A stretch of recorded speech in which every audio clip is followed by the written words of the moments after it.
మాట చెప్తున్న జాతర 40 దినాలు నేను చేస్తున్న పని ఏంటి తెలుసా? స్తుతే. చెప్పండి ఏంటి? స్తుతే.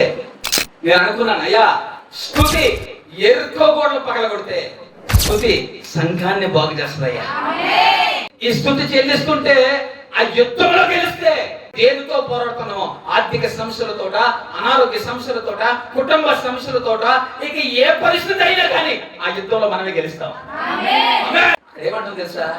స్తుతించి వారిని ఏర్పాటు చేసి యెహోవాకు యుగయుగములో మహిమ కలుగును గాక, నిరంతరము స్తోత్రారుడు కలిగినటువంటి దేవునికి మహిమ కలుగును గాక, ప్రభావములు కలుగును గాక, యుగ యుగములు ఆయనే దేవుడై ఉన్నాడని ఎర్ర సముద్రం 2 పాలుగా చేసి అవతలకి వెళ్ళినప్పుడు యెహోవా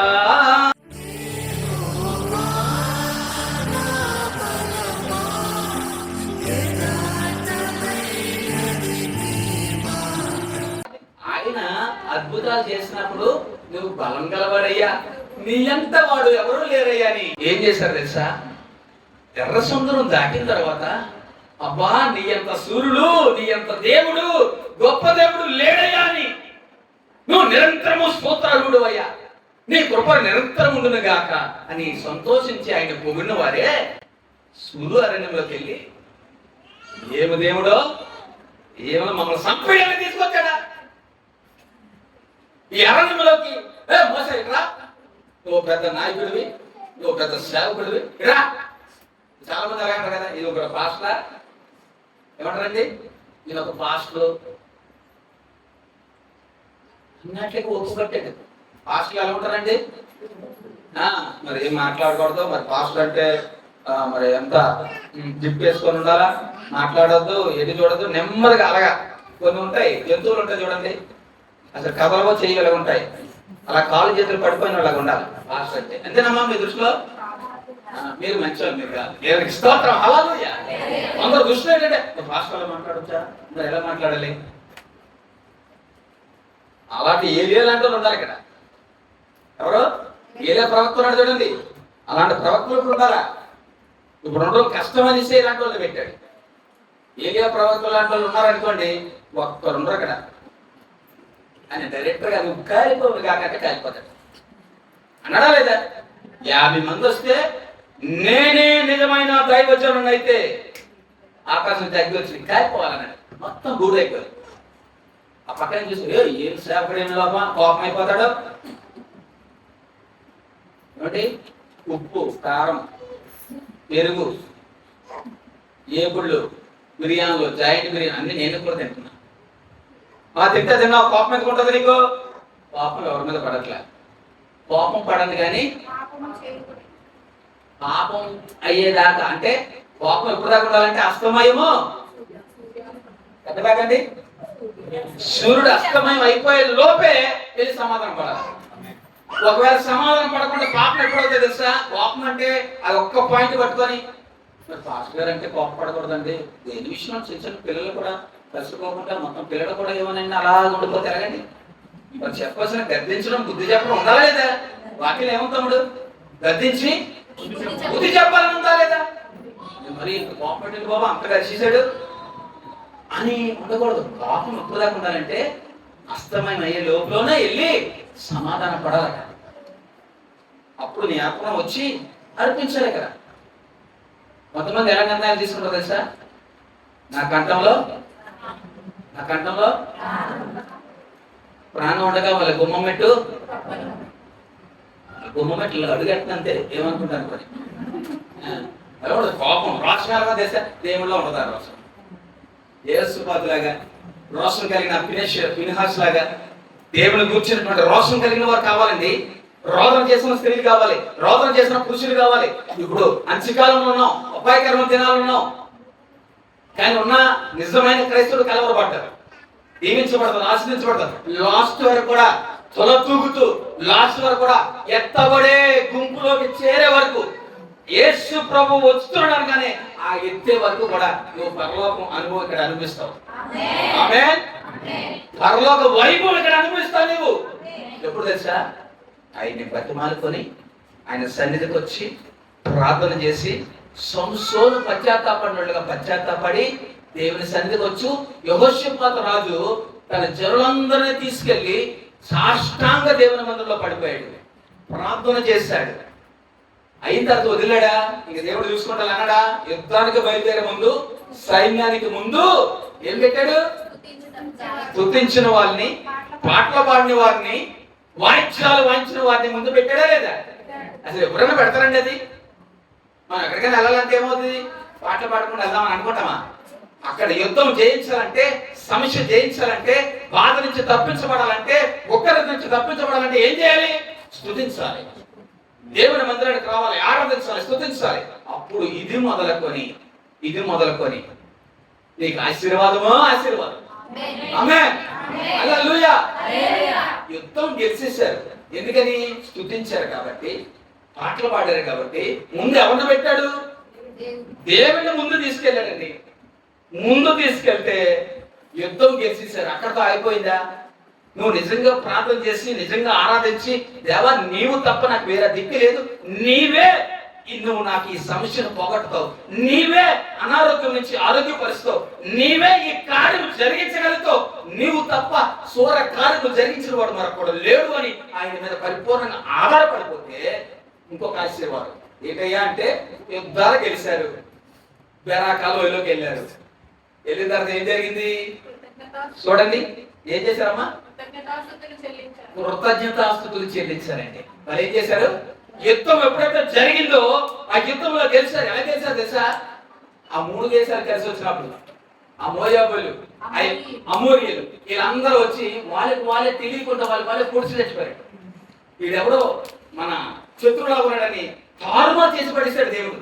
నీ సమస్య ఏమాత్రం అమ్మా, నీ సమస్యను తారుమారు చేయగలిగే దేవుడు, ఇది మొదలుకొని నిన్ను ఆశీర్వదించగలిగిన దేవుడు. ఇదిగో నువ్వు నమ్మకం బట్టి విశ్వాసం కలిగి వెళ్ళు బిడ్డ, ఆయన మీద ఆనుకో. ఇదిగో బెరాక లోయలో ఉన్న ఆశీర్వాదం నీకు వచ్చునుగా. ఏంటా బెరాక లోయలో? ఒక మాట చదువుకొని ముగిస్తాను, చదవమ్మా.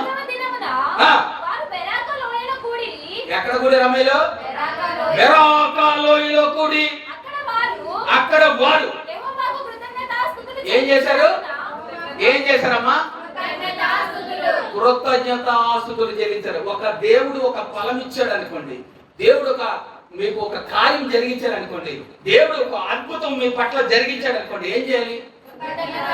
మోకాళ్ళ మీద పడిపోయి కృతజ్ఞత కలిగి దేవుని మందిరానికి వచ్చి ఇక్కడ దేవుడి మహిమ మందిరంలో ఇంకా మహిమపరిచినట్లుగా సాక్షిగా నిలబడి ఆయనకి కృతజ్ఞతాస్తుతులు చెల్లిస్తే ఏం జరిగింది?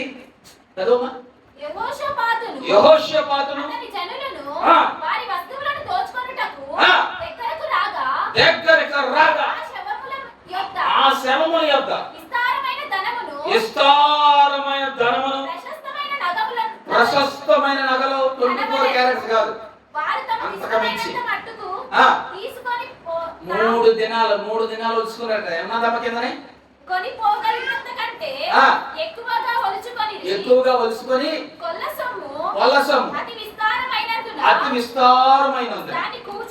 దాన్ని కూర్చుకొనుటకు 3 దినాలు పట్టింది. నా వైపు చూడండి. ముగించే ముందు ఒక మాట చెప్తున్నాను, జాగ్రత్త. యుద్ధం నేను గెలిపిస్తాడు. ఆమె చెప్పండి. సమస్య తీసేస్తాడు. ఆమె చెప్పండి. బాధ ఇబ్బందుల నుంచి తొలగిస్తాడు. నీకు ఏది కావాలో అది ఇవ్వడానికి ఇష్టపడుతున్నాడు. ఇది మొదలుకొని నిన్ను ఆస్వాదించునుగా, ఇది మొదలుకొని ప్రతి సమస్య తొలగిపోవునుగా, ఇది మొదలుకొని నీవు దీవించబడుదుగాక, ఇది మొదలుకొని బెరాక లోయ ఆశీర్వాదం మీ అందరి మీద కుమ్మరించబడునుగాక.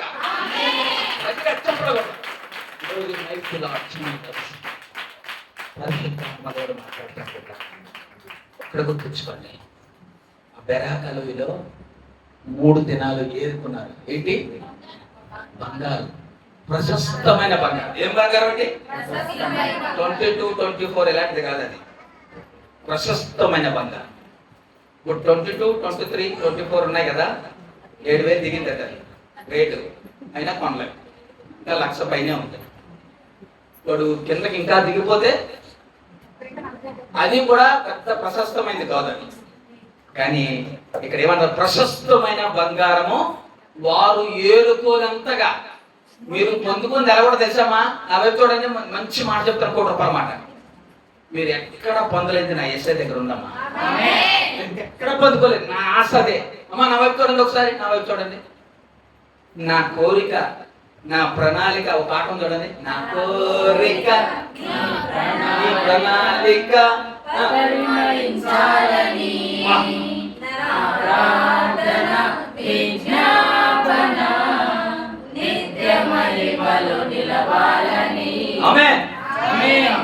ఒక మాట చెప్పి ముగిస్తాను చూడండి. బెరాకాయలోయ ఆశీర్వాదం మీకు కావాలా? యుద్ధం గెలవాలా? మాకు ఎప్పుడు శత్రువు లేరు అనుకోకండి. తెలియలేని శత్రువు మీతో పోరాడుతున్నాడు. తెలియలేని నువ్వు అనుకుంటున్నావు నీ బాధ ఎందుకు వచ్చింది, ఈ కష్టం ఎందుకు వచ్చింది, ఈ అనారోగ్య సమస్య ఎందుకు వచ్చింది అని నువ్వు అనుకుంటున్నావు. ఏదో వచ్చింది అనుకుంటున్నావు. నో, అదే నీకు శత్రువు. కానీ ఈ రోజు ఒక మాట చెప్తున్నాను, జాగ్రత్తగా వినండి. దేవుడు ఆశీర్వాదం మామూలు విషయం కాదు. ఆయన దగ్గర సమస్తం గుప్తంలో ఉన్న మీరు తవ్వుకోవడం ఇష్టం. ఒకటే మాట, నాకు నచ్చిన మాట ఒకటే ఒక మాట చెప్పండి. మొదట నా నీతిని, అమ్మా నన్ను ప్రభావితం చేసిన మాట. ప్రతి సేవకుడికి ఒక మాట ఉంటుంది గ్యారెంటీ. ఏదో ఒక ప్రభావితం చేస్తే నేను రాడు బయటకు, లేదా ఆ లోకంలోనే ఉంటాడు. ఏంటా ప్రభావితం చేసిందండి? ఆశ ఉండబెట్టకే కదా వచ్చాను అంటే, ఈ సేవలు బాగా సంపాదించేతో వచ్చేదా అంటే నేను 40,000 జీతాలకే పోతాను. సంపాదించకు రాలేదు. నేను ఒక్కటే గుర్తెచ్చుకున్నాను, నా ఎదట ఎవరైతే దేవదారు వృక్షం వల్ల ఎదుగుతున్నారో, నా దగ్గర చిల్లి గవ్వలేదు, ఆయన దగ్గర చాలా డబ్బు కోట్లు ఉన్నాయేమో. అమ్మ నా వైపు చూడండి, ఒకసారి చూడండి. నా ఎదట నేను దేవుడిని నమ్ముకొని పరిశుద్ధంగా జీవిస్తున్నాను. కరెక్టే, నేను ఇక్కడే ఉన్నాను. కానీ దేవుడు అంటే లెక్కలేని తనంగా ఉన్నవాడు అక్కడ ఉన్నాడు. నేను ఒకటే కోరుకుంటాను, దేవుడు ఏమన్నాడు? నా నీతిని, నా రాజ్యాన్ని నువ్వు వెతుకు, నీకేం కావాలో అన్ని కూడా నేను ఇస్తానన్నాడు. ఇది అబద్ధమా నిజమా ఒట్టిదా? ఆమె చెప్పండి. మనం ఏమి చేయాలి ఇప్పుడు? ఆయన నీతిని, ఆయన రాజ్యాన్ని, ఆయన చెప్పినట్లుగా చేస్తే కనుక ఆయన దగ్గర సమస్తము ప్రశస్తమైన బంగారం ఉంది. ఆడపిల్లలకి ఎంతమంది కావాలి ప్రశస్తమైన బంగారం? మీరు అనుకుంటున్నా పాస్టర్ నువ్వు కొనిస్తావా అని అనొచ్చు. నేను ఒకటే మాట చెప్తున్నాను, ప్రశస్తమైన బంగారం దేవుడు ఇచ్చాడంటే ఎవరు పట్టజాలలేరు, డోర్ ఎవరు ముయ్యలేరు. నిన్ను అలాగ ఆశీర్దిస్తాడండి. నీ పనులు, నీ ఉత్సాహాలు దీవిస్తాడు. నీవు ఎలాంటి బంగారమైన కొనడానికి దేవుడు శక్తినిస్తాడు. ఆమేన్. మీరు కొనడానికే రేటు తగ్గుతుంది. మీరు కొనడానికే రేటు తగ్గుతుంది. ఇంకా తగ్గుతుంది. మీరు కలవరపడకండి. గ్యాస్ లేదని కలవరపడద్దు, కట్లు దొరకలేదని కలవరపడద్దు, అమ్మో ఏదో అవుతుందని కలవరపడకు. ఇది కలవరం మాత్రమే. యుద్ధాలు జరుగుతున్నాయి. ఎస్, దేవుడు రాకడ సమీపమైంది. మరి ఇంకెందుకంటే బంగారం అంటారా? బ్రతికినంతకాలం కావాలి కదా, కావాలా వద్దా? దేవుడు రాకడ వచ్చేస్తుందంటే ఏం తినకుండా ఉంటామా? తింటాం. నేను ఒకటే గుర్తు చేసుకోండి, యెహోషాపాతులాగా దేవుని మందిరానికి మానివ్వడం, యెహోషాపాతులాగా స్తుతించడం మానివద్దు, ఇశ్రాయేలు ప్రజలాగా స్తుతించడం మానివద్దు. అలా స్తుతించారు కాబట్టి ఇది మొదలుకొని నేను నిన్ను ఆశీర్దిస్తున్నాను. ఎప్పుడైతే మన హృదయాలు కట్టుకుంటామో, ఎప్పుడైతే మన దేవుని మందిరంగా కట్టబడతామో, బిడ్డలారా మన హృదయం ఎవరి ఆలయము? మరి ఇంకొకరు వచ్చి నివసిస్తున్నారు. దేవుడు వస్తాడా? ఇద్దరికి చోటు ఉంటుందా ఒక దగ్గర? ఏమన్నా వినండి, ఇద్దరికి చోటు ఉంటుందా? ఒకరికే చోటు ఇవ్వాలి. ఇటు లోకానుసారంగా ఉంటూ ఇటు దేవుని పరంగా ఉంటే కుదురుతుందా? దాసుడికి యజమానికి ఇద్దరు ఉండలేరు కదా. ఏమండి, ఒక యజమానుడికి ఇద్దరు దాసులు పనిచేయలేరు. ఇద్దరు యజమానులకు ఒక దాసుడు. ఎందుకంటే ఈడు పిలుస్తాడు, ఆడు పిలుస్తాడు. ఇటు సైతాన్ని పిలుస్తాడు, ఇటు దేవుడు పిలుస్తాడు. రా కుమారుడు నా మందిరానికి రా అంటే ఆయన కూడా అంటాడు, రా రాత్రికి అలా తిరుగుదాం ఇలా తిరుగుదాం అంటే. ఇటు వెళ్ళిపోయి అటు వెళ్ళిపోయి ఇటు దేవుని మందిరం అయితే అసలు దేనికి సంబంధించిన వాడు? అటు సైతానిగా? అసలు వెచ్చగా ఉన్నావా? చల్లగా ఉండు, నువ్వు వెచ్చగా ఉండొద్దు అంటున్నాడు. అందుకని నేను ఒక్క మాట చెప్పి ముగిస్తాను. మనం ప్రశస్తమైన ఆశీర్వాదంలోకి వెళ్ళాలంటే మన హృదయం అనే ఆలయం ఆయనకి అప్పగించాలి. దేవుని సన్నిధికి స్తుతించడానికి రావాలి, ఆరాధించడానికి రావాలి. వాళ్ళు వీళ్ళు అన్ని పక్కన పెట్టేయాలి. ఈ యొక్క లాస్ట్ దినాల్లో ప్రేమలు చల్లారిపోతాయి. మనమే ఆ ప్రేమలు పెంచాలి. అనురాగ రైతులుగా ఉంటారు, కృతజ్ఞత హీనుడిగా ఉంటారు. నువ్వెంత హెల్ప్ చేసినా లెక్క చేయరు. కానీ నా యేసయ్య ఒక్కడే రెండు చేతులు చాపి నిన్ను అత్తుకోవడానికి ఇష్టపడుతున్నాడు. మనందరం కలిసి స్తుతించి అని కనపరిస్తే కనుక ఆ పూర్వపు వైభవం మళ్ళీ నీకు రాబోతుంది. ఆ పూర్వపు ఆశీర్వాదం నీ మీదకి రాబోతుంది. అందుకని ఒక్క మాట, నిన్ను ఇది మొదలుకొని నిన్ను కృపాక్షయంతో నడిపించబోతున్నాడు. ఇది మొదలుకొని నిన్ను ఆస్వాదించబోతున్నాడు. ఇది మొదలుకొని నీ రోగము తొలగించబోతున్నాడు. ఇది మొదలుకొని నీ ఆర్థిక సమస్యలు తొలగించబోతున్నాడు. ఇది మొదలుకొని నీ కుటుంబ పరిస్థితులన్నీ మార్చబోతున్నాడు. ఎవరైతే ఆమెను అన్నారో వారందరూ నాతో కలిపి ప్రార్థన చేద్దాం.